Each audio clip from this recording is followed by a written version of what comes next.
Welcome back to the 1090 podcast. Life's 10% what happens to you, 90% what you're going to do about it. Today's episode is sponsored by my dad's birthday. Happy birthday, Dad. Happy birthday, Dad. Steve Sawyer. I don't even know how old he is. Let's not even go there. Probably like a nice 68, probably. All right. Okay. Somewhere up there. One of my heroes for sure. And always looked up to the guy. And you know it's dark. We'll get dark early here. Is like, you know how you can't sleep sometimes, Scott? Right. So you just think about whatever. Unfortunately, yeah. Sometimes, like, I just think about who's gonna die next in my family. Like, it's gonna happen. And my dad's up there, and it pisses me off, and I'm scared, and it breaks my heart, but you're getting old, Dad, and I love you, and you meant a lot to me, and big part of my life. So happy birthday, Dad. Also, I'm in Texas, not even in Utah right now. I'm in Texas with Scott Casey and Garrett George. We're doing 2 podcast episodes. I got Scott with me, and then we'll talk to Garrett later. Both have intense stories, but also very different stories. Very different. Very different.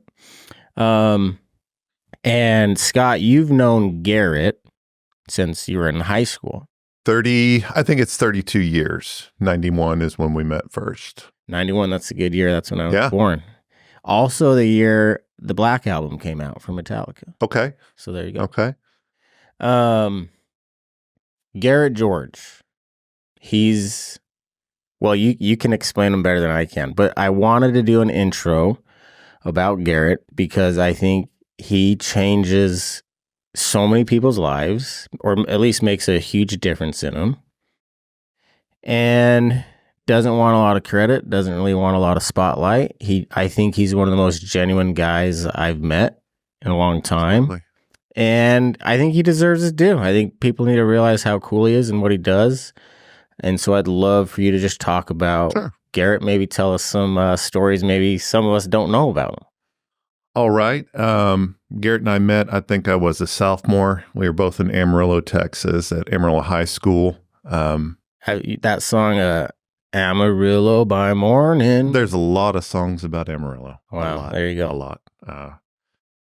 And Garrett's a unique individual. He had gotten back to Amarillo where his mother, Marilyn lives, and she's a dear soul. Hello, Marilyn. And Garrett had gotten into some trouble in Pawhuska, Oklahoma, and he had been sent back to Texas for a while to be raised with his mom. And I just ran into him. I don't remember which class we had together in high school, but I didn't have hardly any friends. The 2 friends that I had were a year older than me, so I was always looking for someone or something to kind of tie my anchor to. And Garrett's a very gregarious, outgoing, hard-charging individual. Yeah, he is like I feel like it's like this for a lot of Texas folk though. Like just or maybe this is because I just talk slow, but he's very like quick, like on his feet. Like he just doesn't bang, bang, bang. He doesn't have time for nonsense. Doesn't have time to slow down. He's on a mission. He's got stuff every day, everything. And his phone's constantly blown up. Both phones are blown up. He's got 2 phones. Yep. I think it was yesterday before you flew in. I think he had taken at least 40 different calls from different people. Some work, some 501c3 charities reaching out. Him planning other stuff. But going back to the 90s, we drank a lot, as most kids did. Amarillo, there wasn't a whole lot to do other than have sex and drink. And people like to pick on Garrett because he was confident, as you see he is now. That's just always how he's been. He's not cocky. He's just confident in himself. And invariably, that would always invite some kind of physical altercations. If we were at a bar or something, they'd just pick him out because he had his hair slicked back and frosted tips and, looked like Vanilla Ice. That's how it was back then, yeah. Ice, baby. Well, yeah, he actually got called out we were at a party my freshman year at college at West Texas State University in Canyon, Texas. And we were at a party, and we went to this guy's trailer, because that's, what we do in Texas. We have parties at trailers. Yeah. We were in this guy's single wide, and Garrett was not the single wide, not even a double wide party. Single wide with the old 2x8 steps, the planks built up on it. So Garrett was in the house, and a bunch of us were outside hanging out, and about 4 or 5 football guys show up, big guys from the football team, and they're like, "Where's that Vanilla Ice looking MF?" We're all like, "What?" They said, "That Vanilla Ice looking guy, where's he at?" So I thought, okay, here we go. I'm going to see that legendary right hook. Yeah. And so I went into the trailer, and I told Garrett, I said, "Hey, Vanilla Ice, somebody's looking for you outside." "Okay, who is it?" And he walked out on the front step, and he's looking down at these guys, and I don't remember exactly what the guy said to him, but he reared back with a bottle, an empty beer bottle, and hit Garrett right across the cheek. Just boom. Garrett looked at him and said, "You fucked up." And like we were all, "You're done now." And this is a huge football player, like 6'6", big giant of a guy. And it was one shot. Had to roll him over. Guy's choking on his tongue.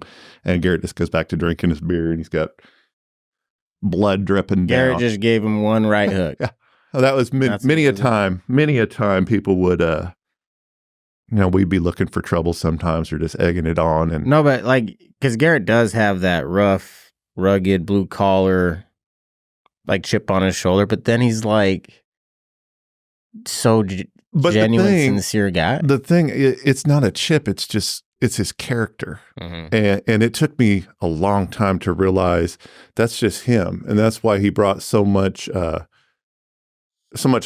good and so much bad, is he's just got like a magnetic personality, and you want to be around him. But if he didn't have direction, like he didn't for, until probably 2013, where he found his purpose, he was a loose cannon. Yeah. We went years and years without speaking, because I couldn't. It's not that I didn't want to associate him with him. We always had a good time, but I knew what we were capable of. And it wasn't just us getting together. I just knew with Garrett, it was always a good time.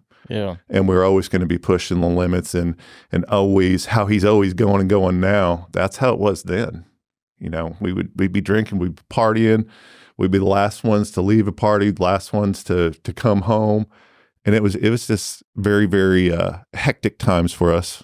And my parents definitely did not like me hanging out with him. But I've told him in the last 6 months, after spending a lot of time with him over the last year, I've told him that, he's the friend that I always wanted him to be.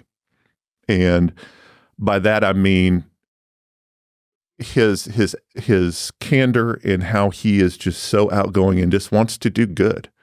And he genuinely wants to help people. I was going to ask you, because I don't even remember how we got connected, but we were on the phone, we're chatting, me and Garrett, and I probably not even that long, maybe 25 minutes, and I tell him at the end of the phone call, all right, I'm booking plane tickets, I'm staying at your place, I'm going to look for it in 20 minutes. You can just feel it, the trust. And was he always like that? Early on, it was always welcoming, inviting. He makes me grow today still, in the fact that he doesn't look at people and judge them or belittle people. In fact, if I were to say something like, hey, look at, that purple hair, or whatever color somebody's hair is, be like, that's their business. All right. And he'll correct me. He'll correct people around him, make people better around him. Yeah, I think that's a good way to put it. Just kind of a natural leader, I guess. A natural leader who has no fear of putting out what their expectations are, because he holds himself to that same standard. Yeah. And it's not even a standard. It's just his way of life. It's the way he's wired. Yeah, he just tells me, and we'll interview him and talk to him, but he just tells me it's just one after another, all these events he's doing for veterans and to help families, and it could be anyone. He's just on a mission to make this world a better place. And I know when we have him on the show, he's not gonna do himself justice. He'll never toot his Yeah, horn. he's just not gonna do it. So I wanted his old time buddy to come on here and like let's give him his due and at least try to talk about how cool he is. So Garrett, thanks for everything you do, and then Scott, thanks for coming as well. Because I was coming to interview Garrett, and he's like, "You gotta interview my buddy Scott as well." So then me and you get in contact. But we'll talk about that in a minute. Music's coming in. Here's our music.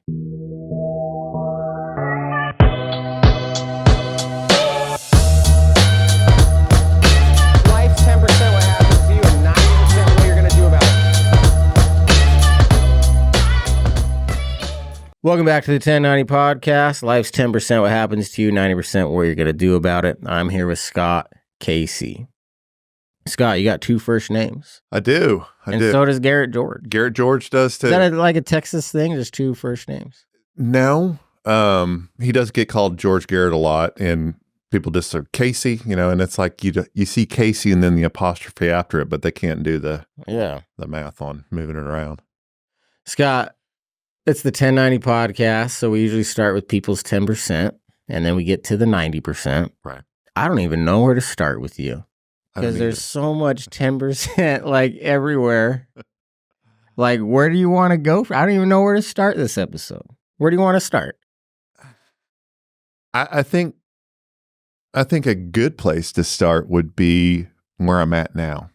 Oh, we'll do like a Quentin Tarantino thing. I don't work backwards. Yeah, and I'm not I couldn't produce a movie or direct it, but really to understand what I came from, I could go through that, but where I am now and how I've gotten here to this point, that's the story.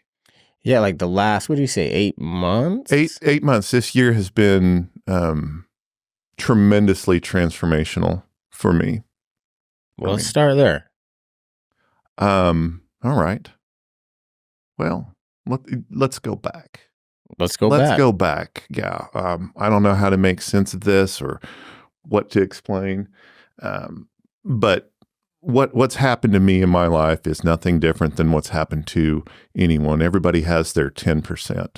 For sure, yeah. And as your podcast is named, all of us handle it differently. And I didn't handle that 90% as I should have for decades. I allowed myself to feel like I was a victim.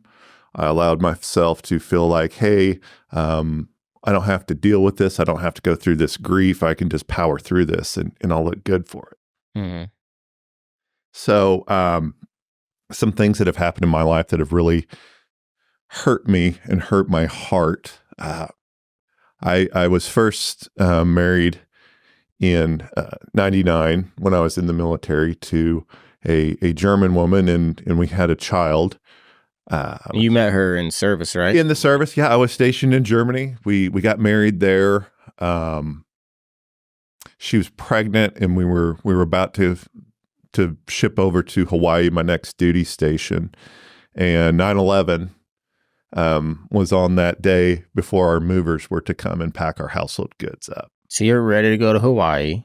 Yeah, and we are packing up some of our stuff at home, and overseas we had CNN, and she said, "Hey, come in here and look at this." So, the world changed on that day. So we obviously didn't have movers the next day. Yeah, so, you're like, you didn't even fly out. I'm like, no. Like how long did it? I was there until December. Yeah. But I got to Germany, and we had to wait on her to get her green card and all of that stuff. And she got there, I believe it was early January, and we had Emily in May, Emily Marie, our daughter, who's now, she is 21 years old. But Daniela and Emily were going to fly back to Germany. So Daniela could, share our 17, 18-month-old daughter with her family. Yeah. So we'd come to visit my mother and stepdad in Fort Worth, Texas, and the military in Hawaii said I can only take Christmas or New Year's. So I took Christmas, and I had to go back, and she was going to stay with my mother with Emily for a couple weeks and then go to Germany. Well, she did do that, but she called me when she got there, and said that she was just letting me know she was seeing an attorney the next morning and going to file for divorce. And you did not see it coming. I saw nothing coming. And I spoke to the military attorneys, the JAG office, to see what options I had, because I thought, hey, she has a return ticket. Is there no obligation? And their answer was to me is to garnish my wages because I needed to pay my housing allowance to her. So I got out of active duty. Wait, hold on. Yeah. So she tells you this. What emotion is is it anger? Is it sadness? Are you trying to hold on here, let's make this work? Or is it like, F you, what is going, what was it? Or is it just a weird combination of both? I've never answered this question, honestly. It was a relief. It didn't feel right. It wasn't a marriage. We were just, I guess you asked, did I see anything coming? Now that I've been married and happily married, hindsight, yeah. It's we were roommates with a kid, yeah. With a kid, but I was hurt because that was my firstborn child. And after I'd gotten out of active duty and got back stateside to the DFW area and thought, okay, now I really need to pursue how I can get Emily back. Well, I had missed the 1 year statute of limitations. And the military had told me, the JAG had said, you just need to pay her your housing allowance, when in fact it was an Interpol issue. If she had tickets to return, she had internationally kidnapped our daughter. But I hadn't raised my hand fast enough, and I was given incorrect information there. So I had to, when I wanted to see Emily, I would leave Dallas Fort Worth on a Tuesday afternoon. I would land in Frankfurt at about 7 a.m. So how long is that? It's a 9-hour flight there. I'd wait and meet Daniela and Emily at the airport, go check back in at 10 o'clock in the morning. We'd be back over here. It's about a 23-hour turnaround. So would you even... I would have to fly over there, pick her up because she was an infant, and then fly back with her. You wouldn't even leave the airport. No, You'd literally just pick her up and then turn around and right. Fly back. That is... And did that for years and years until Emily turned 11. And as wild as it sounds, she became a very comfortable, unaccompanied minor on planes. They take care of them. So since it was a nonstop, she made a lot of those trips, and then eventually stopped making those trips. I just have a couple more questions about this first relationship you had. Did she give you a reason at all? Just not happy, I don't want to leave Germany? Or was it communication wasn't great through this thing? I think she realized that it wasn't a marriage. I mean, we got along great. We were friends. It just, I had never had I'd had one girlfriend in my life for almost a year. And that was the height of all the relationships I had. And at this time I was probably 24 years old. So I didn't know. Did you, any trust issues moving forward from that? Or relationship wise, or was that just like a life lesson? You just kind of learned a lot from that one. Well, it segued me into my next relationship, my next marriage. Yeah, you want to go there? Sure. All right. This one ends worse than the last one. Let's just say that, though. Not good. But it's still, as Craig Lithgow would say, it's a beautiful story. Craig's the man. When I guess it was 1999 when I was stationed over in Germany, I got tasked and deployed to Kosovo in Macedonia in 99. So right after I had gotten married, went to Kosovo for 6-month hitch there, and I came back, and what I did in the military was biomedical equipment repair. So I don't even know that. What is that? So we were trained and taught. I mean, I know you're smart, but this sounds like Iron Man stuff. It wasn't. We were trained and taught how to fix anything medical, whether it was anything from a wheelchair to component level on x-rays, MRIs. So if you're out in the field and you don't have a board just to swap, what do you do? So I worked in field hospitals. In Germany, I was stationed at the hospital, but the person who was on the unit that was supposed to deploy had facial migraines. So with the air quotes, yeah, facial migraines and couldn't wear a Kevlar.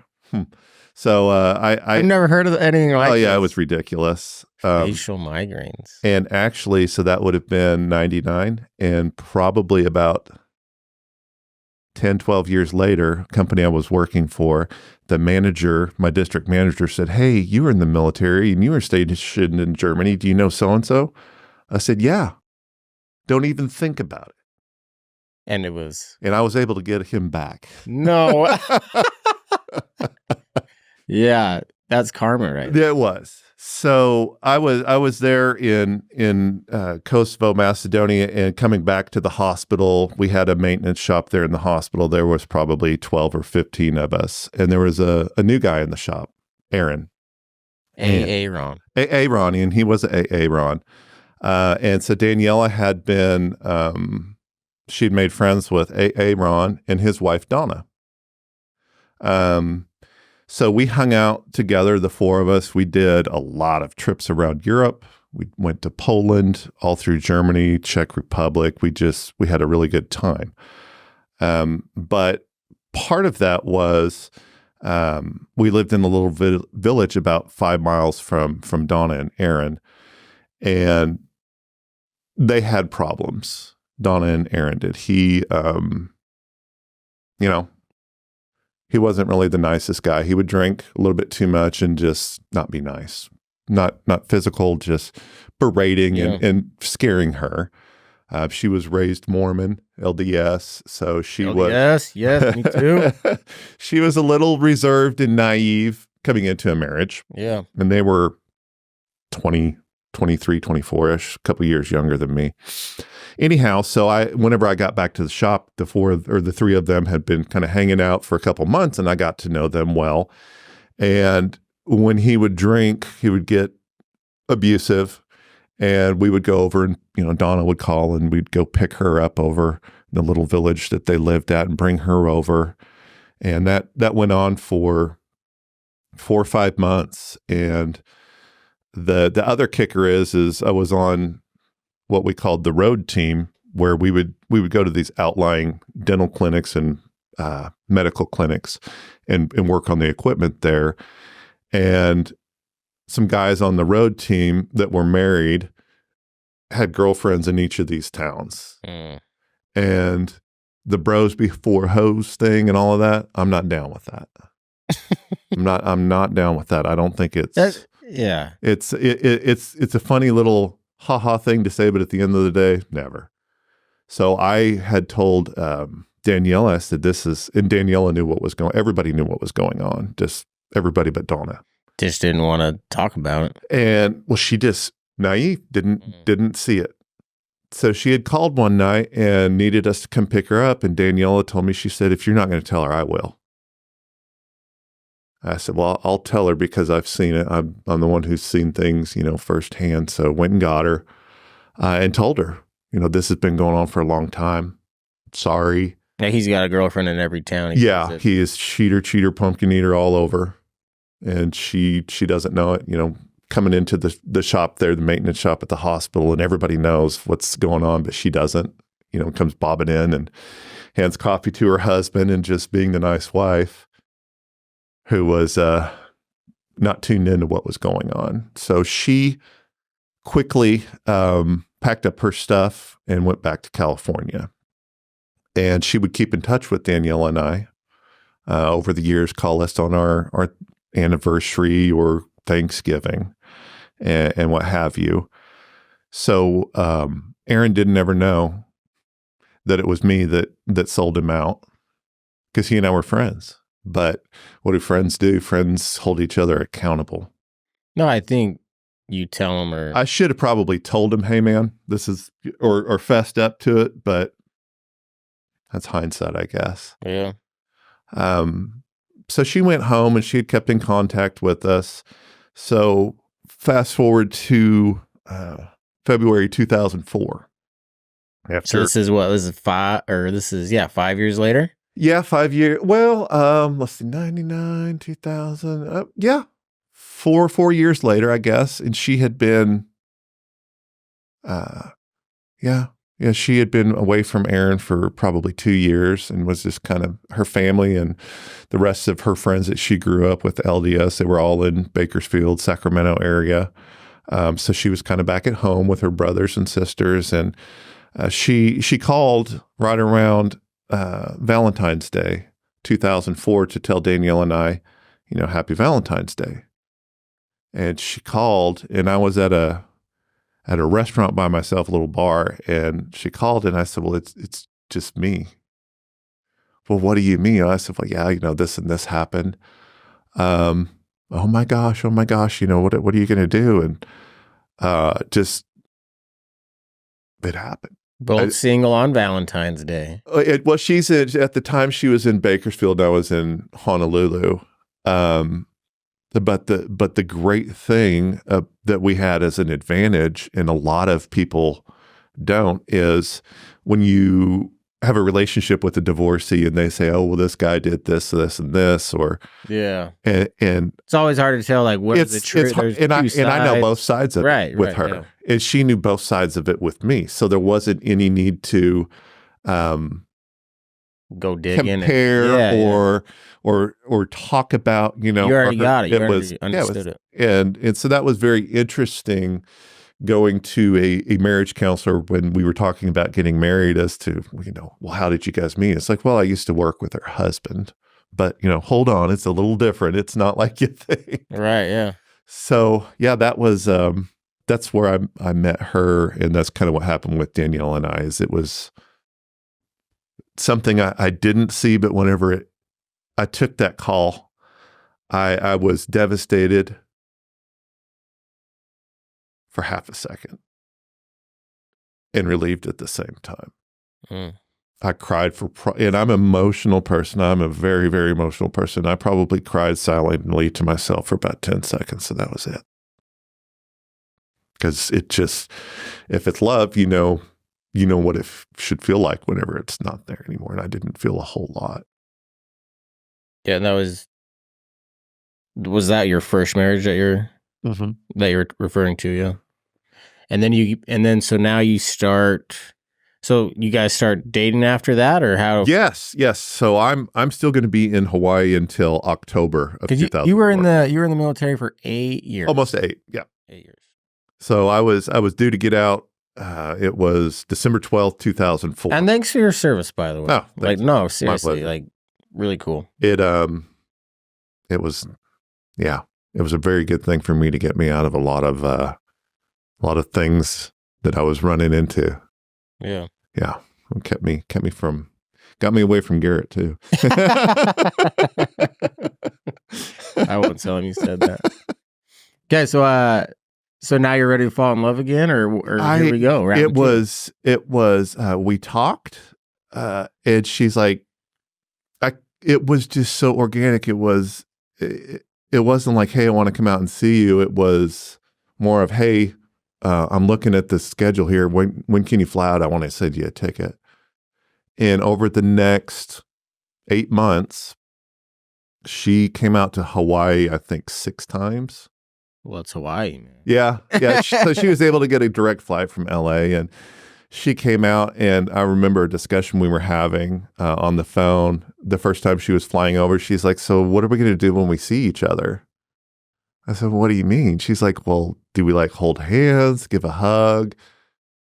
Are you going to give me a kiss? And I said, I don't know. I'm not planning it. Let's see what happens. We'll let it flow, And it was a great kiss. And it was the first time seeing her away from, Aaron in person, and me being away from Danielle. And there was none of that in the back of my head. It was just, this is something new. And this is something that I like. And I knew it felt different. And I didn't have to second guess, any previous relationships with her, and anything I had to say, I didn't have to explain away, because she She Yeah, thought you that. guys just got it. It was, yeah, we were just able to sync up very quickly. And we eventually, well, I say eventually, we got married pretty quick. She moved, I got out of the service in December of 04 and moved into a apartment in Fort Worth. I had figured I could get a job from Hawaii Best in DFW. So I wanted to have a job before I left. So I got there in December. She moved out in January. We got married in July of 2005. What day in July? I don't know. I was just curious. I think it's July 23rd. I hadn't thought I of was that. just curious because a car accident was July 25th, so I was just wondering how close it was to that. But I couldn't even tell you her birthday. Yeah. you feel bad about that? Yeah. Something I should know. But I don't. There's a lot of things I should remember. A lot of things I should forget. I think that's just the guilt, though. Because I do this too, like, and I was trying to think about Frankie's birthday, and just watching your face, what happened to you reminded me of this. But I just couldn't remember my daughter Frankie's birthday. I'm like, is it August 2nd? Like, no, that's Riggins, and I'm like in panic mode all of a sudden. Right. And this guilt just seeping in, and I'm like, no, it was the same day as our anniversary, which was July 29th.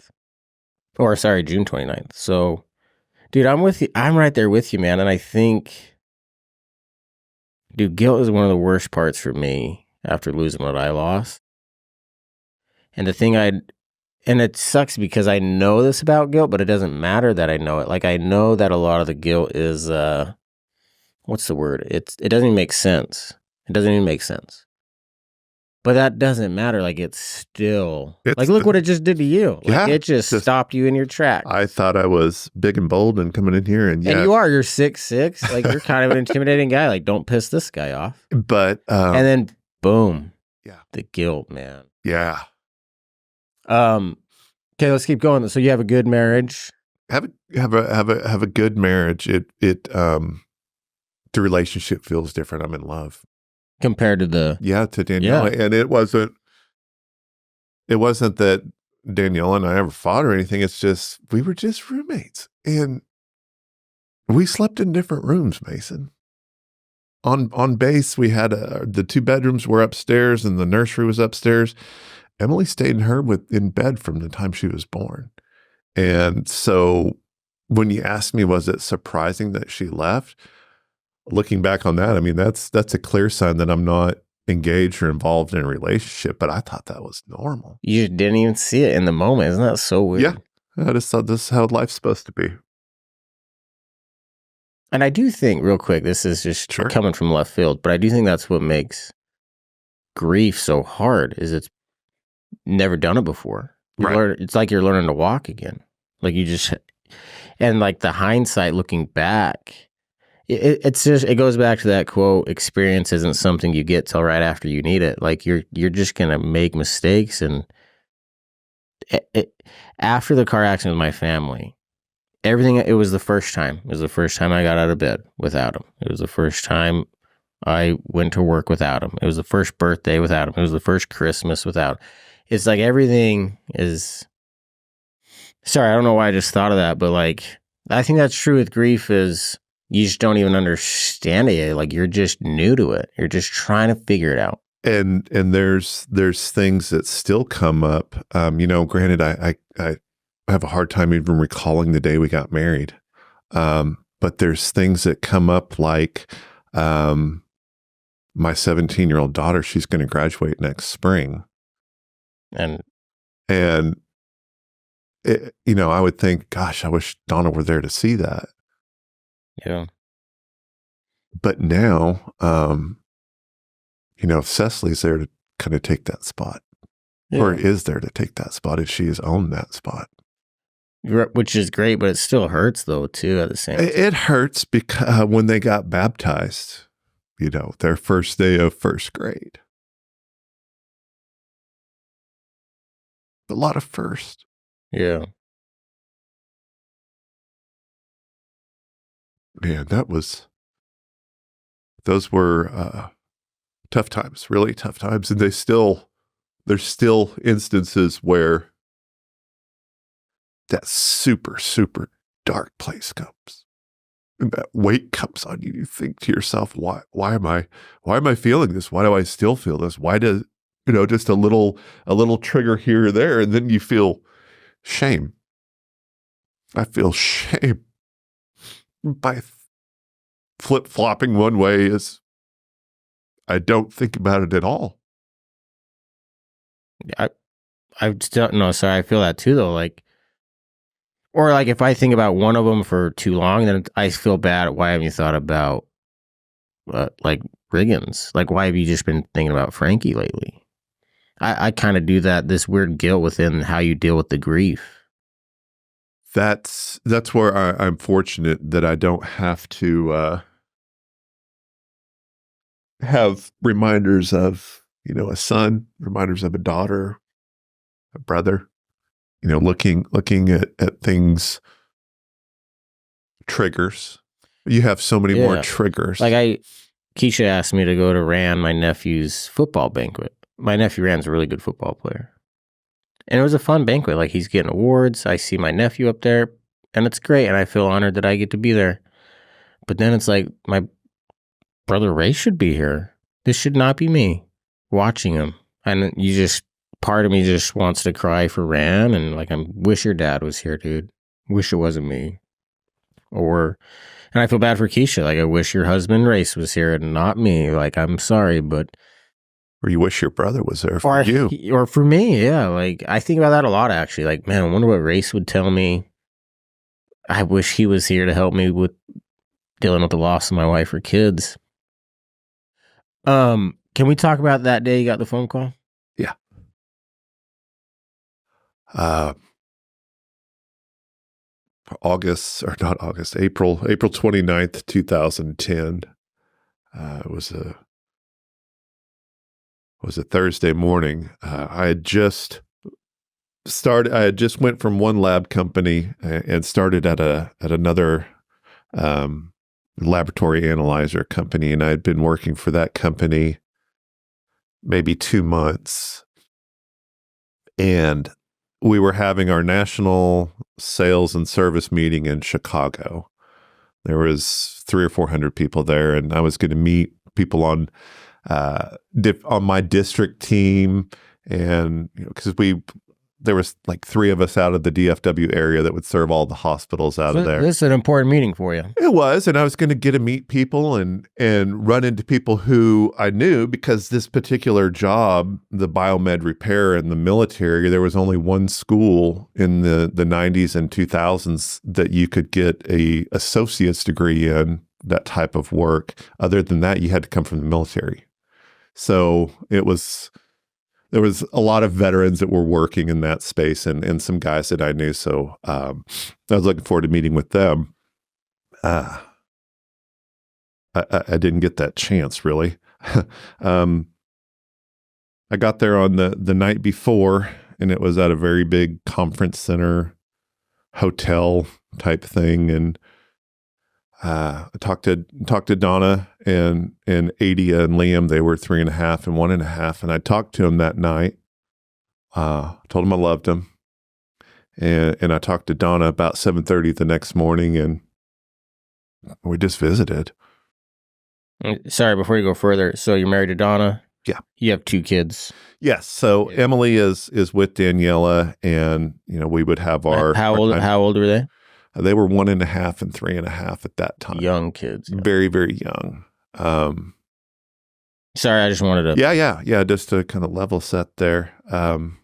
So what she was doing that Thursday is she's a stay-at-home mom, but she liked to, on Thursdays, go to the church and work for the Mother's Day out. So from 9 o'clock till 2 o'clock, mothers could drop their kids off so they could go and do errands and that sort of thing. And that was kind of Donna's jam. So she's giving up her own Mother's Day to. Yeah, she's doing that every Thursday to go up there and take care of 2-year-old kids. That's cool. So she was on her way that Thursday morning from our house, which we had moved in that house 19 days before, had a house built, and hadn't even gotten unpacked from boxes when I got this call that we came in for the big CEO talk, and everybody was sitting at their round tables with 8 to 10 people at them, and we're at the very back, our district is, and I'm just kind of looking around like overwhelmed. This is a big company. Wow, this is interesting. Introducing myself to guys at the table, sit down, start paying attention, and about 30 seconds later, my boss is sitting next to me, and he answers his cell phone. And he's kind of looking at it, and he looks at me, and he hands me his phone. And I said, "What is it?" He's like, I think it's for you. He didn't know what to say. So I kind of stand back and I'm talking to his phone. Well, the CEO's talking, and he said, "Is this Scott Casey?" I said, Yeah. What's going on? "Well, this is Detective," I can't remember the guy's name. I need to inform you of something. Is Donna Casey your wife? I said, "Yeah." "Do you have 2 small children?" "Yes." "Oh, I have to inform you that your wife is deceased." Just like that. I said, "What happened?" It was a single vehicle rollover.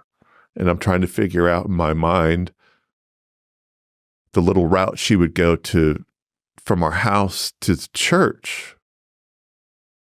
How could it be a single vehicle? You know, what happened? It wasn't a crash or anything. So I quickly compartmentalized that first piece, and then I said, "Well, where are my kids? How are my kids?" He said, "Sir, I don't know. I don't know what to tell you." I said, "Well, where are they?" "Well, I just got on the scene of the accident. I can tell you it was a very, very violent wreck. Your children have been taken to Cook Children's Hospital," and I'm in Chicago. Yeah, you're not. I'm in Chicago, and I'm taking this call, and he said, "Your children are on the way to Cook Children's. They've taken them there. I don't know their situation." I said, "Well, are they alive or dead?" And just a very morbid question to come out of somebody's mouth. And I said, "Are they alive or dead?" And he said, "I don't know."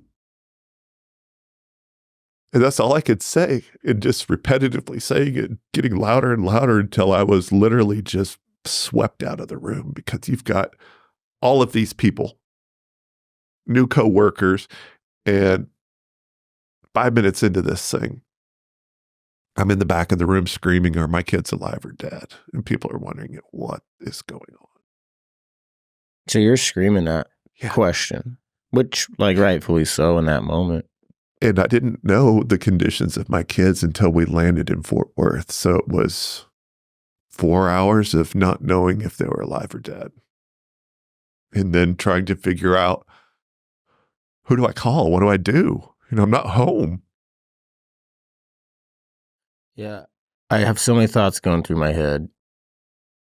One is, I'm just so sorry. And I know that pain you have, it's a life sentence. Like, there's no really getting over it. You're going to have that the rest of your life.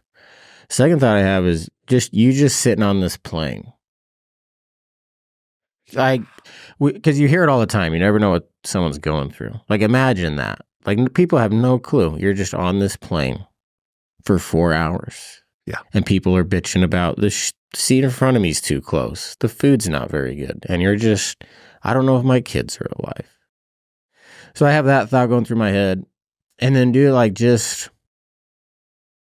because obviously just listening to you tell your story reminds me of my phone call, which you can just, even talking about it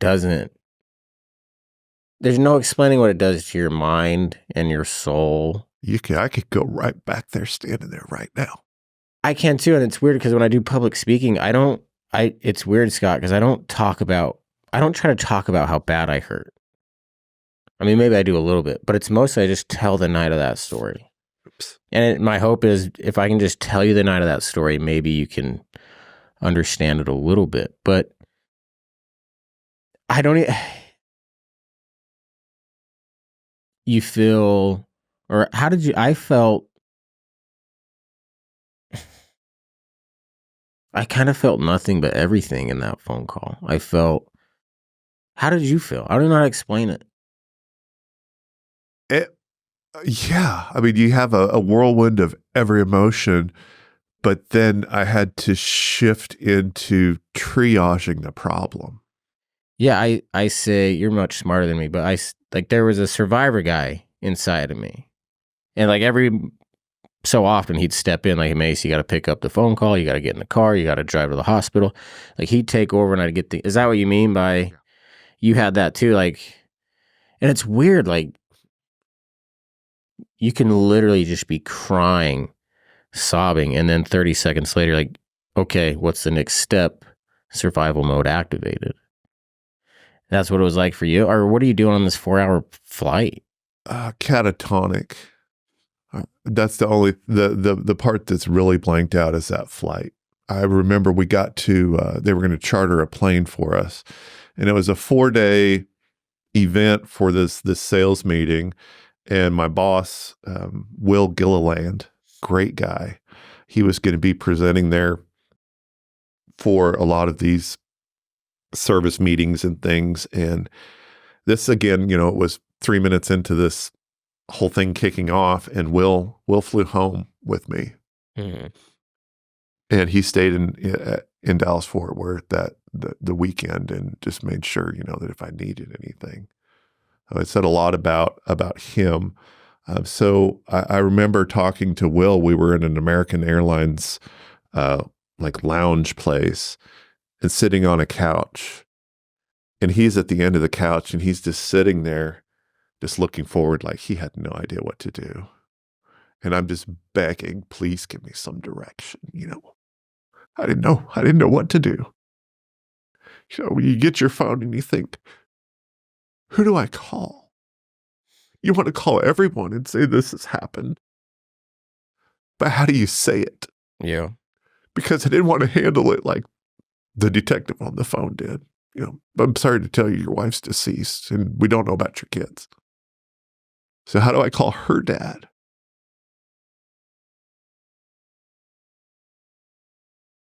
How do I call my family? Who are just going to be beside themselves too. So I don't know who I called. I don't know what all I said, but by the time that I got back 4 or 5 hours later to downtown Fort Worth, my family was there, and some good friends were there. Luke and Mike and Chris, they showed up. And of course, we were 35, 36 years old. Nobody dreams of stuff like that happening. I was listening to the radio the other day, and they said the average age of men has dropped down, life expectancy is down to 73. And I thought, yeah, some people are above that, and some people die in their 30s or their 20s, like your case. Yeah.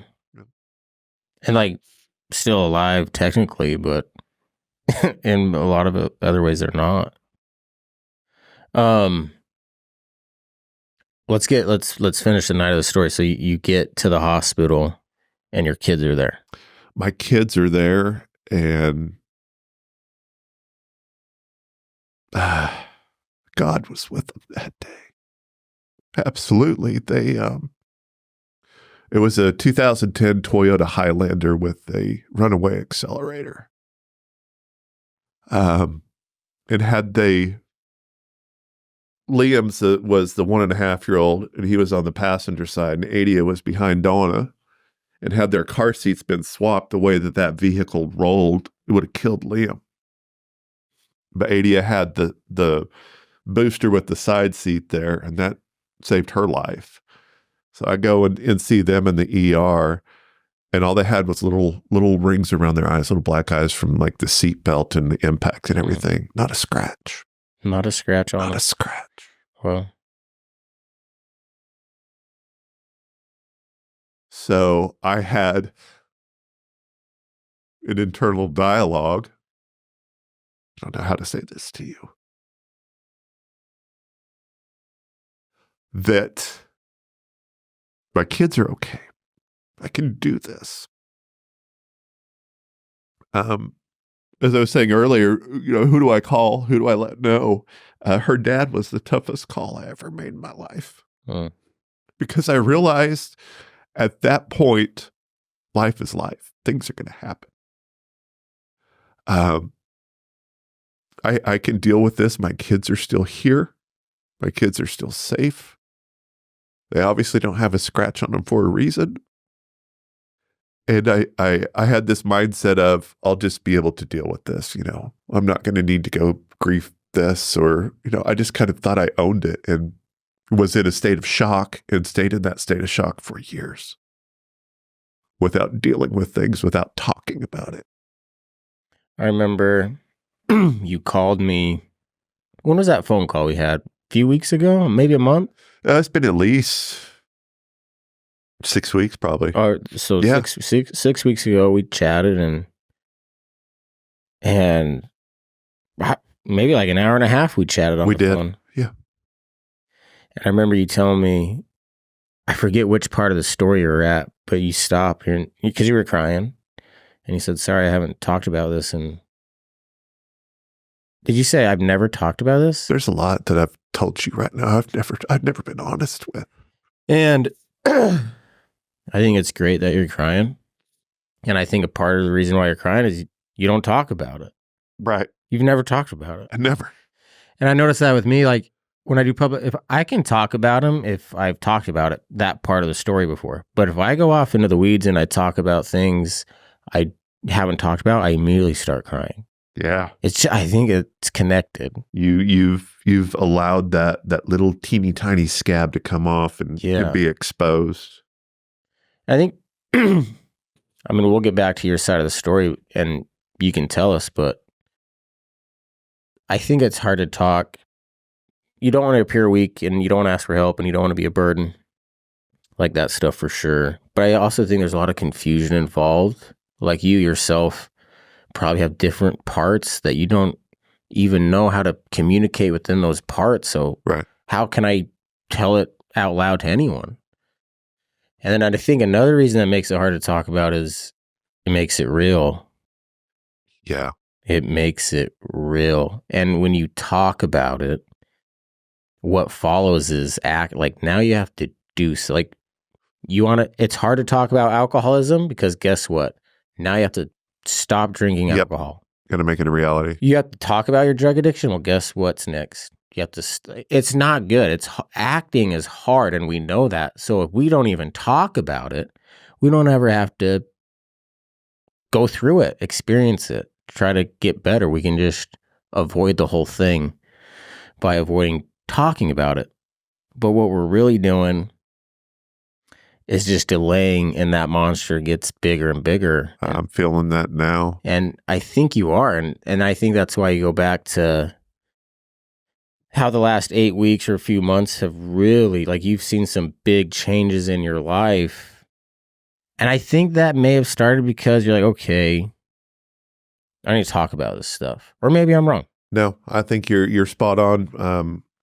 When Garrett sent me your podcast and I listened. I just pulled up the most recent episode and it was Craig. And I listened to you guys and I thought, I have people. Like you're not alone. And I knew that I wasn't alone. I know that folks lose their spouses every day. Horrible, horrible ways. Some of them aren't able to deal with it. Some of them handle it differently. Everybody's different. But I just have never really spoken truth to it and allowed myself to, I guess, be uncomfortably vulnerable. Is there a comfortable vulnerable?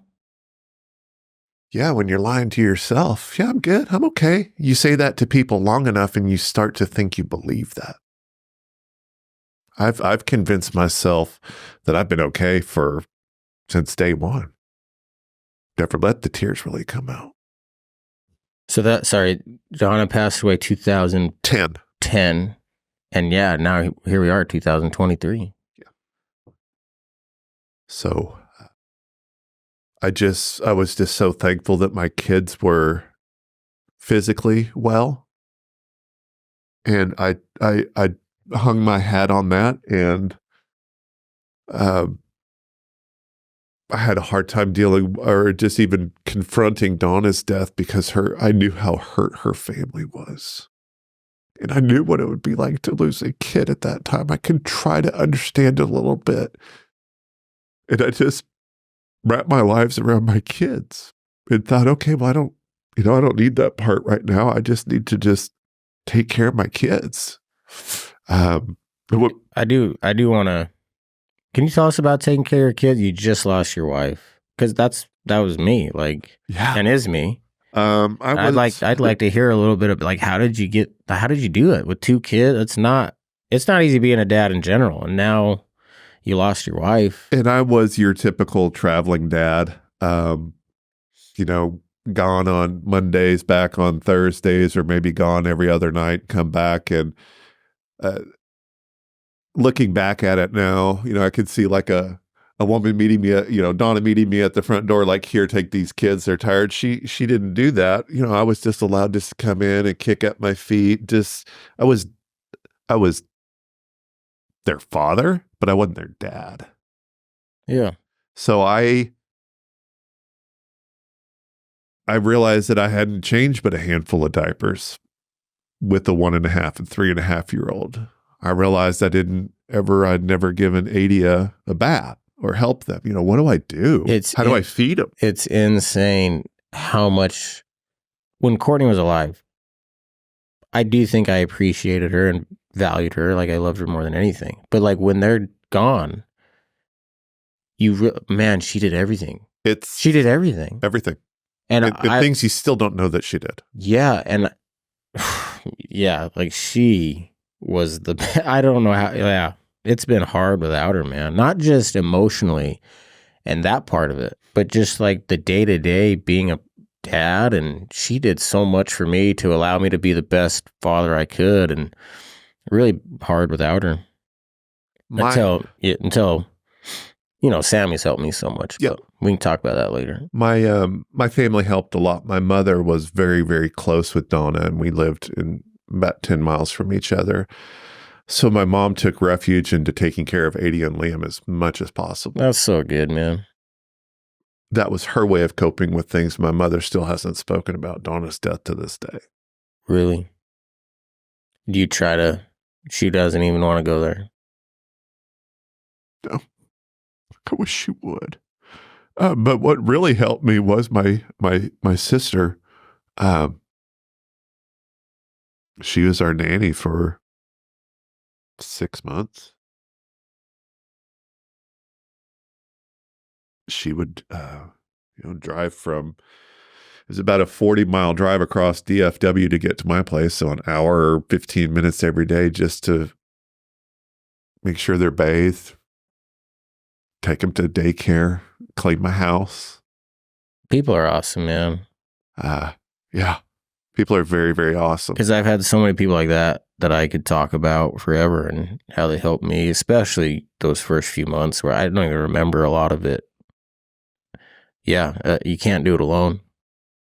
I'm glad that I had that, because, as you know, I mean, it's a slippery slope of a dark place where if you don't have an outlet or someone to talk to or someone to kind of walk you through it, or a spiritual background, you're at a big hindrance of trying to pull yourself out of that hole on your own. Yeah. Maybe some other guy I couldn't do it alone. Not even. Well, the guys who look like they have it all together, and yeah, and I can say this from speaking probably directly about me for the first 12 years since she died. Of not really. It's only been 13 years. Just reminding people that. Just being honest here, of facing some of those things. Nobody's okay when you lose a spouse. My gosh, nobody's okay. Nobody's ever going to be okay. Like you said, it's a life sentence. It's just, you learn how to deal with the pain. You learn what the real pain is and how to work with that. And also how to appreciate that. So through her death, I've learned a lot about myself and a lot about how I could be more present in a relationship. I know what moms do.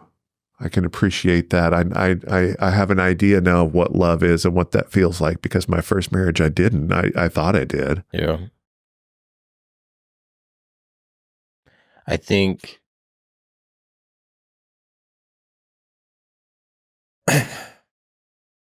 I feel like I don't even know how to say this. I do feel like I'm more present, or maybe value more important things with Sammy now in the relationship I'm currently in, because I lost the girl of my dream. Like, I lost Courtney, and I love Courtney more than me, like more than anything. So you lose someone like that.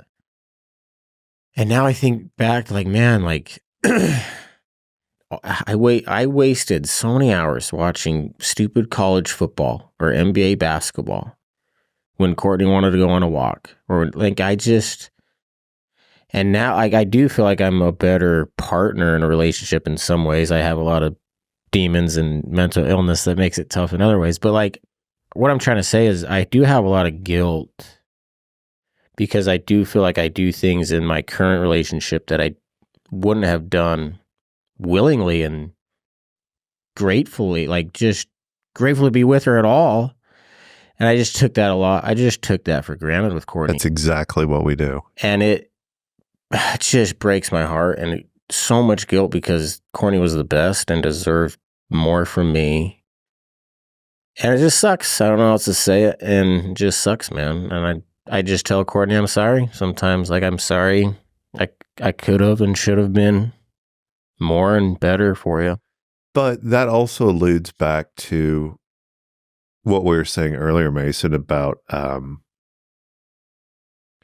dealing, trying to help our kids. We've still got, you've got Blue, and trying to pour energy in there, and not being really honest with ourselves, because I just hung on to so much of, this was my person and she got taken away. Whatever, I've been able to really come into focus and watch the growth of my relationship with Cecily now. Because those things that I wish Donna could have been here for their first baptism, Cecily adopted them. She's their mom. And how you were saying you wish you would have noticed the things that Courtney did. And we both became hyper aware of what it is that women, especially mothers, do. So what I haven't done, and I'm really going to try to do with my eyes opening up, is not take for granted what Cecily does. Yeah.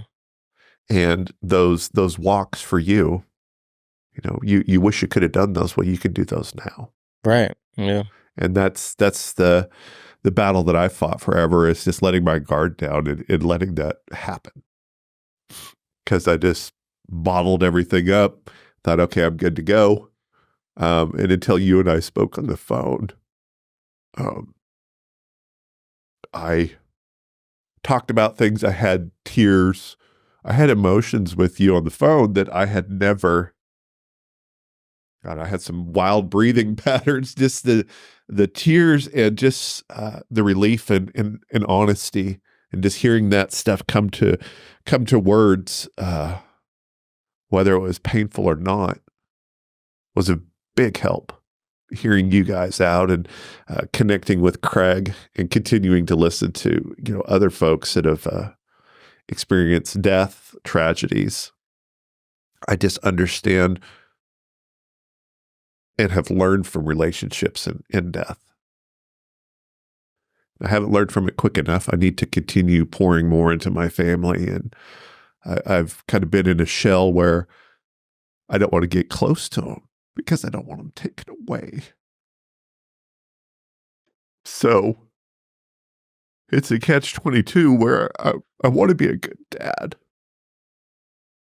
I want to be the best husband because Cecily deserves that. But I don't let them know that. Because I'm still hurt. But I'll always be hurt. It just doesn't have to control me anymore.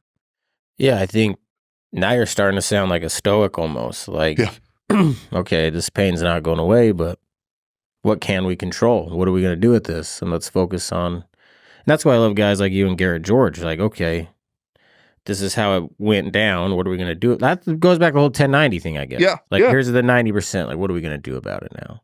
Shit happens. Let's move on. Yeah. And like, I love my logo, but it's not like you get through the 10 and then you're in it. Like, it's just always a combination of both. It's just a splatter. It's just together, pain and joy. It's all the same thing. And you can't have one without the other type of thing.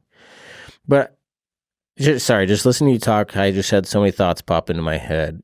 And I remember, and this goes back to, you find peace with me and Craig just because similar pain.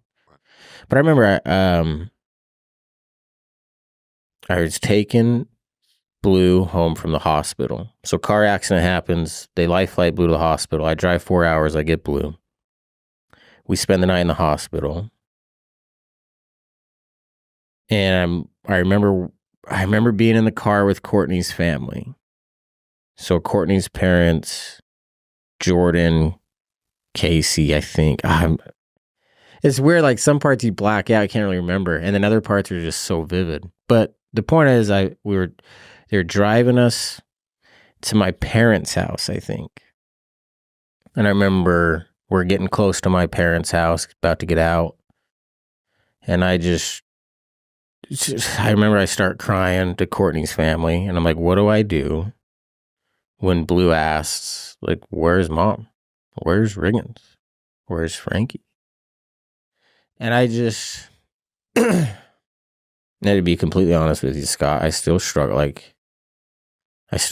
answering that. And I tell them like they're in heaven and we'll see him again. But like, and I remember the first time he asked me, well, where's Mom? I told him she's in heaven. We'll see her when we die. And then I quickly left the room. Yeah. I went to the bathroom and just started crying. And I remember driving, similar to you, like on the airplane back to home. Because they told me, like, we're life flighting Blue, not sure. Yeah. If I wasn't sure. And I remember calling my mom, because my mom lived close to the hospital, like, hey, will you go to the hospital? That way when Blue gets there, he'll have someone there. She's like, yeah. It was supposed to take 45 minutes, this helicopter ride, but it's taking hours. So I remember I'm driving there, and I keep calling my mom and my father-in-law, Trent, too. But I just kept, like, is Blue there? And, like, no. I'm like, is he alive? And I remember my mom just crying, like, I don't know. And just this, like, if Blue's not alive. Then what? I couldn't even, such a dark place. But, and then, dude, I just want to say this. Like, I asked you when you guys got married, and he didn't know, and he started crying because he felt bad. But then I asked you, tell me about the day of the phone call. And you listed day, almost time of like 8:03. Vivid. And that, I think that's your answer right there. You love her with everything you got. It's just like, think about what you do remember. You remember the day she died, man. Because I don't even know if you Like, Scott, do you even, like, how long did it take you to allow yourself to feel happy again? Like, I'm not talking on the outside, like you're laughing with your buddies, like it looks like you're happy. But I'm talking deep down, like, how long did it take you to be like, you know what, like, I can be happy with, even though this happened? 13 years. That's my point, is I think, and you just, it's just, can we talk about, real quick, and then we can wrap this up? Let's talk about the garage parking lot story, Okay. if you don't mind. No. Because I do think that's a good segue Yeah. into the last 8 weeks where things have really started to move for you in a positive direction. And then maybe we can end it there. Okay. So live in Norman, Oklahoma now. Dealt with a lot of anger issues. And sorry, this just happened recently. Yes, this just happened. This was probably late August, maybe September. Yeah. So and sorry, I just want to set the stage. You're 6'6", 330 pounds. like yeah, like if you start yelling at people, it's like, oh shit, like yeah. And I've like if I start yelling at people are like, okay, like calm down. Well, in this day and age, you shouldn't be yelling at anybody, flipping people off, getting outside of your vehicle and raising all kinds of hell. It's just not what people need to be doing because a lot of people got phones to video you. Should you do something really stupid, or somebody's got a gun. And then you hear those stories. Yeah, and if someone were to be crazy and coming up to me, I would be frightened for my life too. Yeah. So not having patience, if somebody is not out of my way, as soon as the light turns green, it's going to be a horn. And it's not, and it got to be where I was looking to honk at people. I was looking for stuff to be pissed off. Like, oh, you're going to do that? Okay, you're going to do that? I'm not going to let you over and just kind of speed up or slow down or, just being an ass and enjoying that. And knowing that you're doing it. Once you start knowing you're doing it intentionally, I just felt so bad. It's just negativity after negativity. Cecily would say, you're just dumb because how's your day? Oh, shitty, just like they always are. That was my attitude for the last 12 years. Like that's what you'd tell her. That's what I'd tell my kids. Hey, Dad, how was it? Oh, same thing as yesterday. This sucks. And maybe it didn't suck. I wanted to portray that as like, okay, well, woe is me. Yeah. What was the question again, though? No, this is great. I just wanted you to tell about the parking garage incident. Oh, the parking garage. So, Piper, our 8-year-old, had a softball game at the softball complex there on OU's campus, on the south side of the campus. And her game she had a doubleheader. There was a 6 o'clock and a 7 o'clock. I had a bunch of calls right up till 6 o'clock. So Cecily took Piper there, and it was about 10-minute drive for me. And I had to take my own truck because I was going to be a couple minutes late. So I was annoyed about that. I'm just looking for things to be annoyed at, I'm sure. Not enough parking. So I got to park in the grass. And so we go, or I meet up with Cecily, and they're already starting the game, and they're playing this team from another little town there in Oklahoma. And the coaches, this is 8 and under girls, and the 2 coaches from this team yell and scream at their kids the whole time, and it's atrocious. So from the bleachers, the coach was just giving them heck for missing a ball going down the third baseline, and I screamed from our side. I said, why don't you just let them play? And a whole bunch of people on their stand stood up and said, what'd you say? I mean, and I wanted to say, why don't you let them play, you morons? But dude, parents at Little League games, man, I don't know what it is. Brings out the worst. Little crazy. So our coach, it's coach pitch. So she turned and she's like, I don't want to hear anything from our side. Like, okay. Cecily's sitting behind me. She's like, can you just calm down and not embarrass us? So I'm a little like she's been here before. Yeah. Here we go again. Yeah. When Liam was playing basketball, I wasn't allowed to go to his games anymore after I got kicked out of a elementary school gym. Do you tie all this anger back to losing Donna, you think? Or does it go back further to the childhood stuff that we probably don't have time to get into? It's everything. It's just, I don't know who I am. I'm seeing, that I'm 40 years old and getting older. I'm 48 now.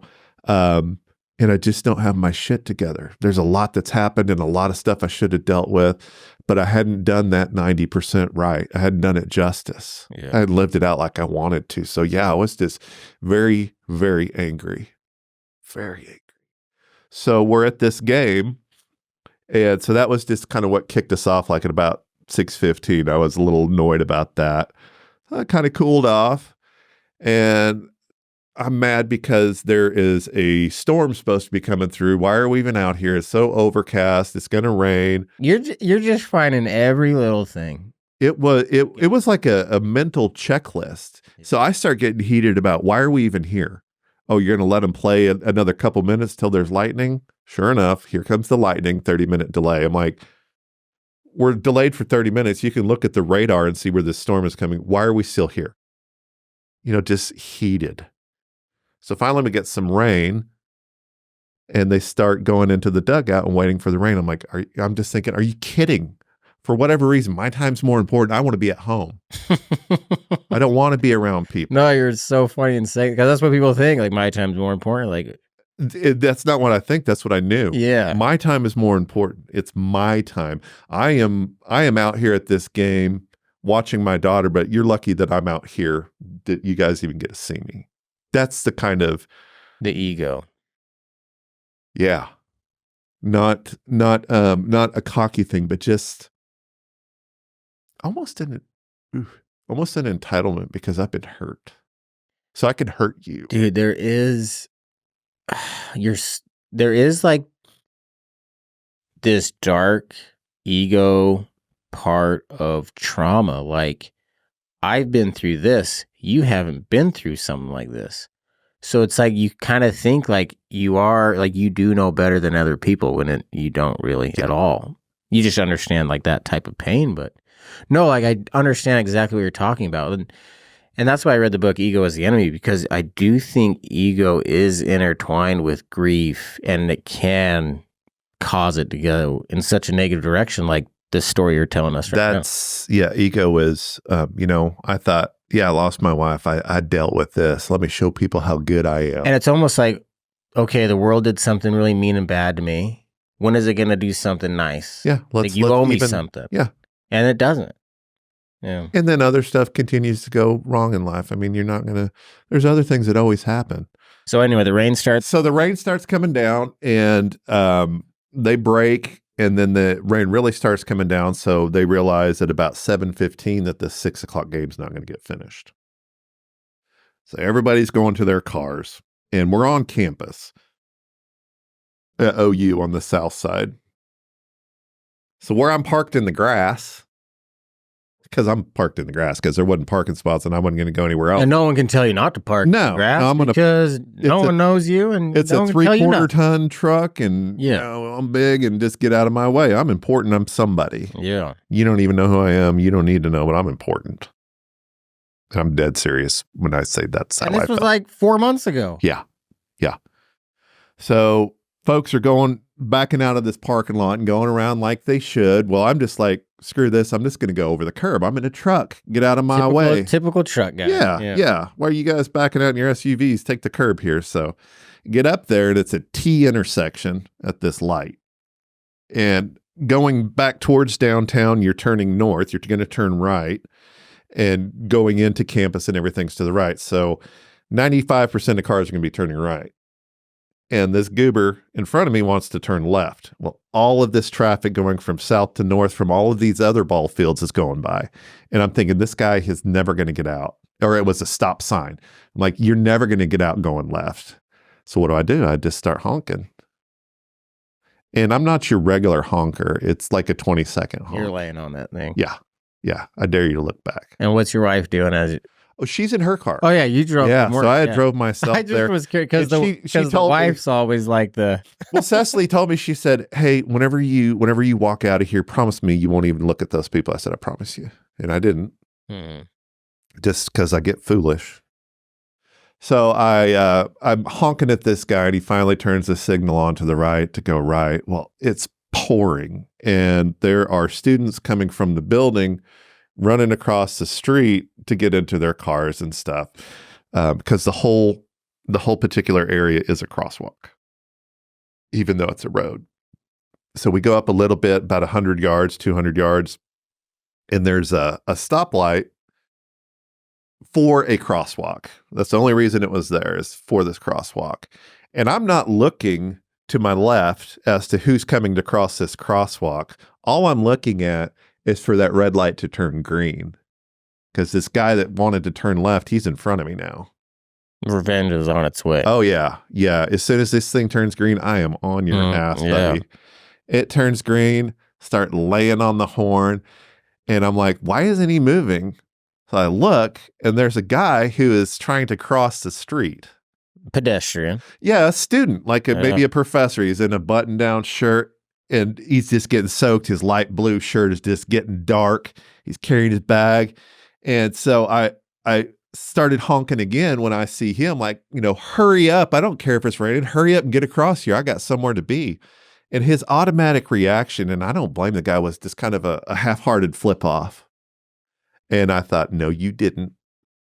So I roll down my window. That's all you needed. I roll down my window and I start screaming at this guy, and he's not paying attention to me. Well, I better pull in that parking lot and let him know how important I am. See, this is when you let your emotions control you. This is what happens. And you get to a point where it's you zone out. Yeah, you black out almost. And it's... Don't even remember doing it. Yeah. Thank God I never got hurt. So you follow this guy into the garage. So it's just an open parking lot, one level. And where I had honked at him, where he had came in, he was diagonal on this parking lot coming across. So I whip in there, and of course, with it just starting raining, and I got this big giant truck, I'm sideways and almost wrecking out, and pull into this parking lot, and I could see the guy in the rain rolling down my window, yelling and screaming. Then I get on my sideboard of my truck. I don't care if I'm getting wet, and I'm calling this guy everything, F-bombs, get over here, how dare you, what the F, don't, and I don't even know what I'm going to do. I just know that I'm... And this guy just walked across the crosswalk like he was supposed to. And he gave me a half-hearted flip-off. Yeah. So he comes within about 15 feet of my truck, and I'm just yelling, and he says, what's going on, bro? What the fuck you mean's going on? Blah, blah, blah. He's like, just take a deep breath. It'll be all right. And walked off. And I thought, no, you didn't. Yeah, you did.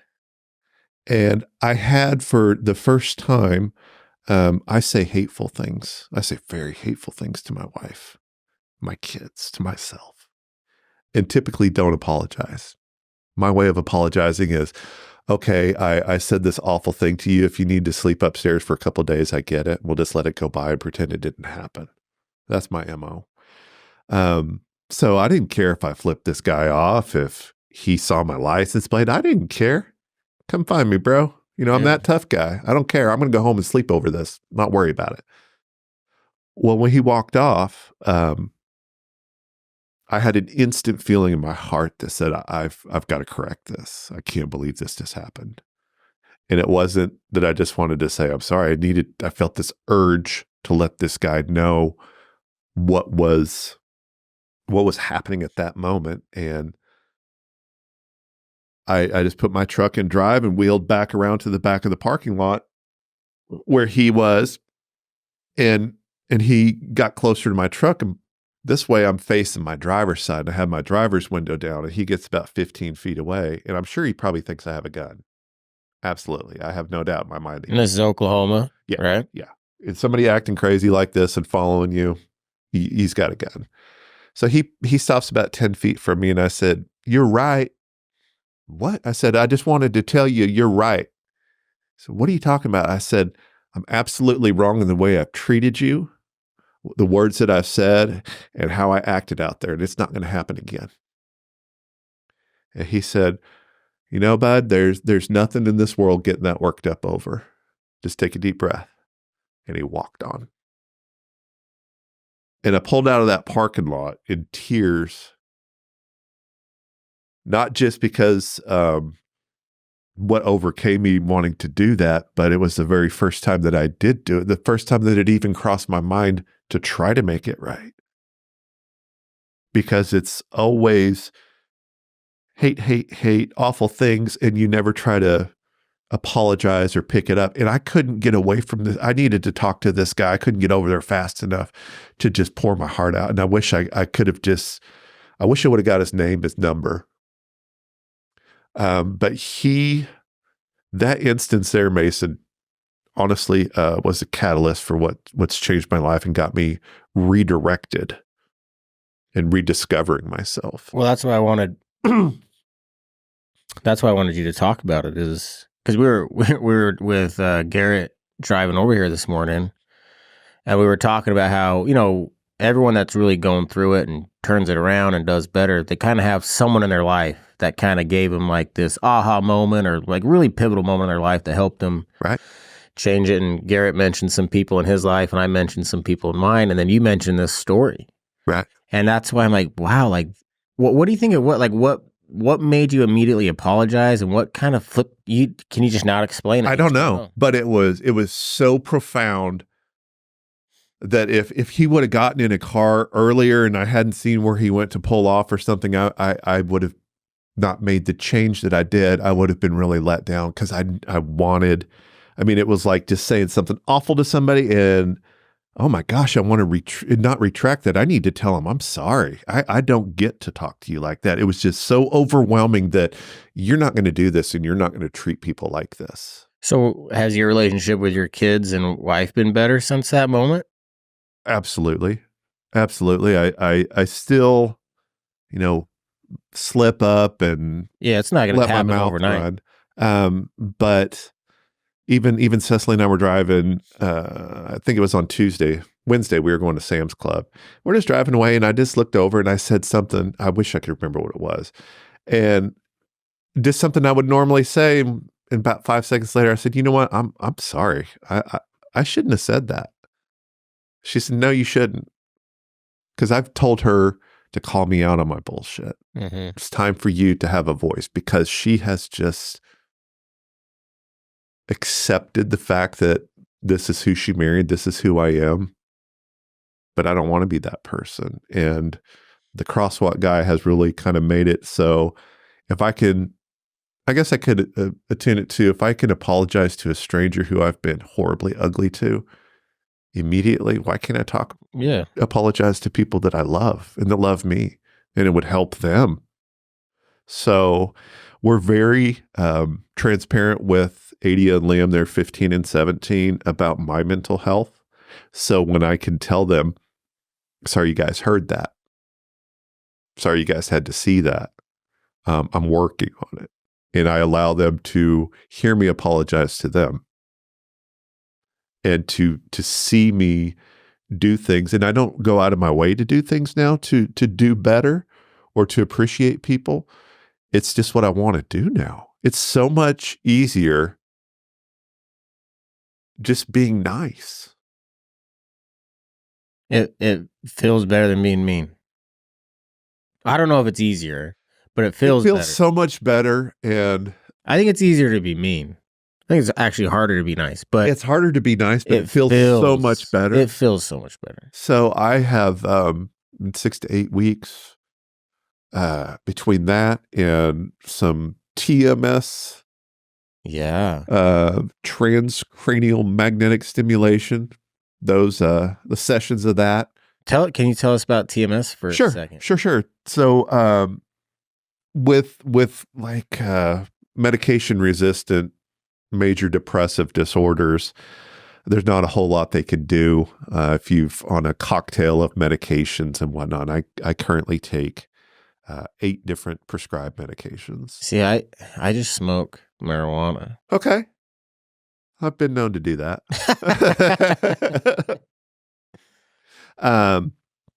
But I've done 3 stints in inpatient facilities in the last couple years, and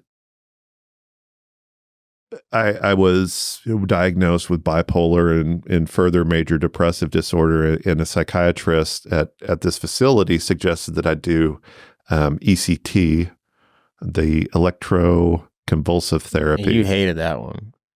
Yeah. You don't, and you said that just wiped out some Years. Yeah, years of your life. You don't even remember now. Right. I did 16 sessions of that over a couple months period last year, and it zapped my memory, took away a lot of emotion, but it did take away some negative emotion. But with the TMS, it's a non-invasive, it's a magnetic stimulation. They have you sit like in a dental chair, and they take a unit about the size of a dental x-ray, and then just put it up on your head. Like your Professor X almost. Yeah. And you get 3,000 pulses. It's on for 4 seconds, 10 seconds, or 10 pulses per second. So you have 40 pulses on, and then it's off for 11 seconds. 40 pulses in that 4 seconds, then off. So after about 19 minutes, this magnet you hear it clicking and banging. And the way they calibrate it, they map it to your brain, is you put your arm up, and they put this thing, and once they're triggering nerves, you'll start once you start hitchhiking, they know that they got it mapped perfectly. No way. So I go in there, and they have it all laser aligned, and this thing's banging. You don't feel it. All you feel is just a little bit of stuff moving between your hair, but nothing, it's just an electromagnet. And it beats down a nerve in your head that does not allow blood flow for the rest of your brain. So you're always in fight or flight, and you're not able to rationally think. So with this TMS, you do it every day for a period of weeks, and then every other day, and then you can do sessions to maintenance sessions. But it deadens this nerve so blood can flow through your brain. You go back the next day, they zap you for another 19 minutes. And eventually the nerve up there says, okay, I give up. Yeah, so it allows your brain to circulate more blood flow throughout it, right? Yes, it was very, very intense the first couple times. I would get done and stand up, and the technician would say, how do you feel? And I couldn't really explain it, because I said, it feels like my brain's getting a hug. Because if you've ever stood up real fast and you get that rush, that's what it felt like, but it was no dizziness to it. It was just this warm, like, wow. Oh, wow, I'm getting blood flow up there, and I'm able to be a little bit more clear. So that was also in the last couple months. And you liked that one? I did. I'm a huge advocate for it. TMS, transcranial magnetic stimulation, the NeuroStar unit. Look into it before you look into anything ECT. ECT does have its places for folks. It didn't work for me. And the other things is I've just been more open with my wife, and just communication, instead of letting her figure out how I'm doing whenever I'm screwing up. It's checking in with her, being a little bit more present, like, hey, this is a thought I'm having. Or when I apologized to her the other day, I said, I shouldn't think like that. I walked her through the scenario. I said, well, I said whatever, just tongue in cheek, didn't think about what I was saying, because that's how I talk to you. And I realized immediately that I didn't feel right. So I tried to do that and keep her informed now, because I don't want her to think that I'm intentionally acting like this, that I intentionally want to just think the worst, or just think, everybody's lazy, nobody wants to pick up, or you guys ordered pizza without asking me what kind I wanted. Well, you always get sausage. We figured you'd get sausage. Well, maybe I didn't want it this time. That guy. That was you. That guy. So I'm just just for our listeners, like, just to learn from your story, because you just had this, I don't know, lack of a better term, you're kind of starting this turnaround. Right. It is a turnaround. So we have crosswalk guy, we have TMS, we have better communication with your wife. Right. Those three things. Anything else? Yeah. Getting really connected with Garrett. We were best buds 32 years ago, and for many, many years. And when Garrett contacted me, I think it was 2012, he was raising money for an action track chair, and he was in Fort Worth, and he asked if he could come by, and I hadn't seen him in forever.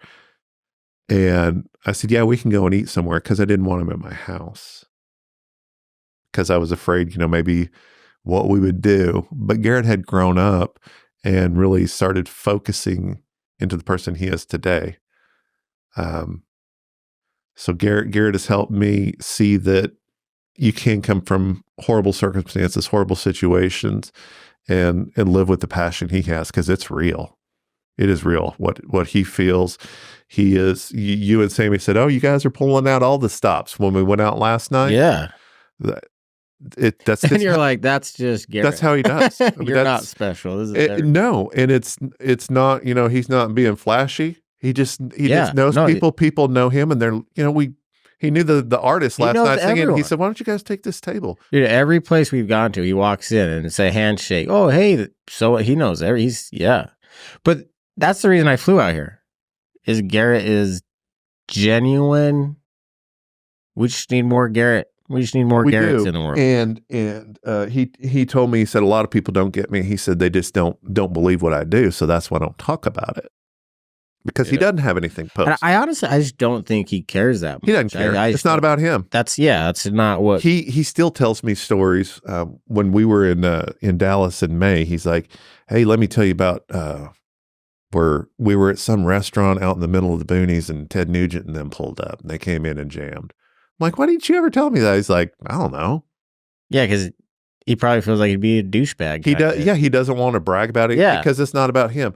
Any of those events and anything, you ever see picture? Very rarely see a picture of him unless it's a whole group. So he has influenced me, as well as when I'm talking to Cecily and I've given her the permission. I know that sounds weird, giving her permission, but letting her know that I'm inviting her to correct me and not put up with my bullshit. And over the last couple of weeks, she's like, "Hold on, you're not going to talk to me like that," or "That's inappropriate." She said that in front of the kids before. Whenever I'm talking, "Scott, that's inappropriate." I'm like, "Yeah, okay, it probably is." So being called out and knowing that she has that in herself now, she has permission to do that. You just have like this level of humility now that doesn't sound like you used to have. Like you're willing to like, okay. Yeah. Very narcissistic. The problem's not me, it's you. Yeah. And now it's, I don't want to hurt. And Cecily's told me for years, you can't love anyone until you love yourself. And I'm starting to get comfortable in my own skin. And long ways down the road, I am. Yeah. And getting to enjoy life, getting to enjoy marriage in a way that I didn't think was possible. I do think, I don't know, I don't think anyone's got it figured out, if that makes you feel. I think we're all trying to. If they say they have it figured out, they're hurting. Even the most successful, the guy that looks like he's got it, he doesn't know what's going on. I think we're all. I think that's literally the purpose of life. You just try to figure it out as you go the best you can, and there's really no exact way to do anything. No, and the most successful people at anything have failed many, many times to get where they are. Exactly, yeah. Through humility. And that's what I'm doing, and just really I'm so looking forward to enjoying my wife and giving her the husband that she wanted, instead of, I know she doesn't feel like she's stuck with me, but I want her to be able to enjoy her time and not wonder, is he going to go off, or can we go on this vacation? They went to Disney in March.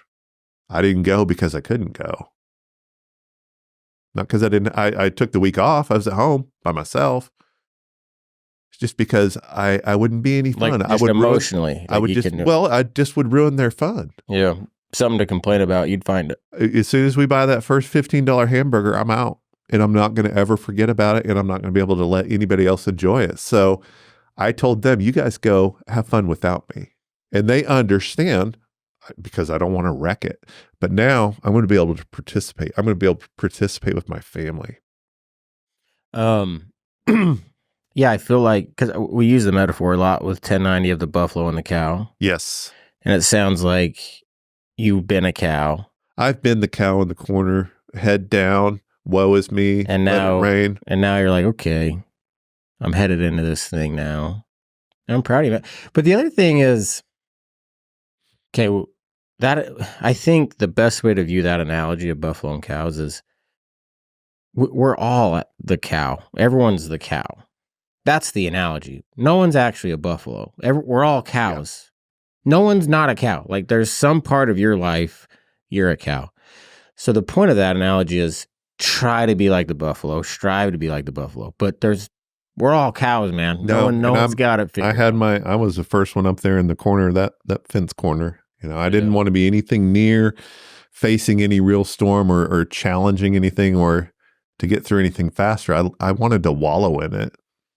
And the longer I wallowed in it, I thought, I look like I have more control of this and people will think better of me because, oh, he's got it together. Well, I never did because I never grieved about it. I never talked about it. I didn't have anybody who I thought would understand until I talked to you and Craig.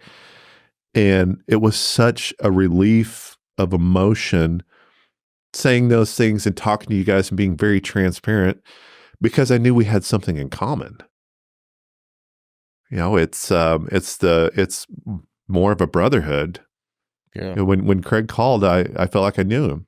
Like whenever I picked you guys up at the airport yesterday, Garrett said, "How'd everything go?" I said, "Well, I think it was probably quiet there in the car a little bit." And he's like, "Why? How come?" I said, you pick up buddies from the airport and you just kind of want to let them decompress. Yeah. So I'm getting better at knowing myself and in enjoying myself and really looking forward to being the husband that not just Cecily wants or needs, the husband I've always wanted to be, the dad.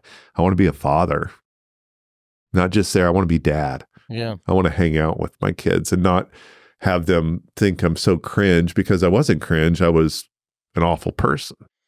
And how old are you? 48. You're 48. And, let's just say you've been living a life you wish you hadn't. But here we are now. And it's never too late. Like you're going to wait till you're 49? No,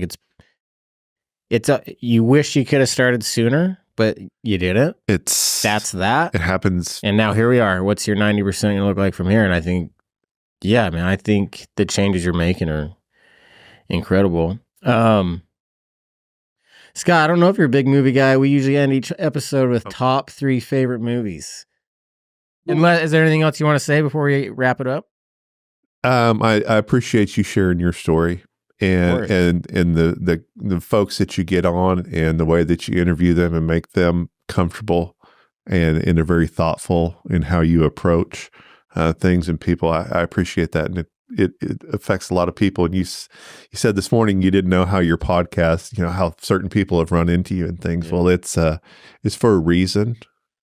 And, you never know which episode is going to hit someone and reach them. That's one of my favorite, because sometimes you do an episode, and just like anything else in your life, like, yeah, I don't know how that one went, but then someone's like, I love that episode, and you're like, oh, yeah, okay, then, yeah, it was worth it then. It only got X amount of views. Well, all it takes is one, right? Yeah, all it takes is one or someone to make a reel or a short out of it, yeah, and reach people. So that's what I want to say is thank you, thanks, Scott. And Sammy. Sammy's great, and you got to meet Blue, and I admire you allowing yourself to love someone. Yeah, and it's in such a it's a unique love, as they all are. We lost the love of our lives. Well, that was the love of my life at that time. My life started over, and I've just got to really take that by the reins and enjoy it. Yeah, I think. I love the Stoic quote, when death smiles upon you, all you can do is smile back. And I think after losing the love of your life, finding love again, I think that's the ultimate, fuck you, smiling back. And it's better because you understand, like we said, we understand what we had. We can appreciate things so much more. And I haven't poured that appreciation in yet, and I'm ready. Oh, yeah. I'm ready to be a husband. Yeah. And a friend and, someone that I could be proud of. Yeah. And I think the tragedy that's prevented you from being that is actually going to be something that can help you be a better father and better than ever before. Absolutely. New improved version. Yeah. So that's what I'd like to say. Yeah. Thanks, Scott. You got 3 movies? 3 movies. Top 3, Desert Island style. Rest of your life, you only watch 3 movies. Whoa. I know, I just got Lonesome heavy. Dove, the miniseries. I haven't seen that. Oh. Lonesome Dove. Tombstone. Yeah, classic. You're a Western guy. Jeremiah Johnson. I haven't seen that one. Wow. Really? Those are. I think it's the first time ever someone's listed 2 movies I haven't even heard of. Dang, I'm losing it. Tombstone is great, though. Yeah. One of my favorite Westerns for sure. Scott, I love you, man. Thanks for coming on. It's been great meeting you down here. We got Garrett George next. Garrett George on the batting deck there. Life's 10% what happens to you, 90% what you're going to do about it.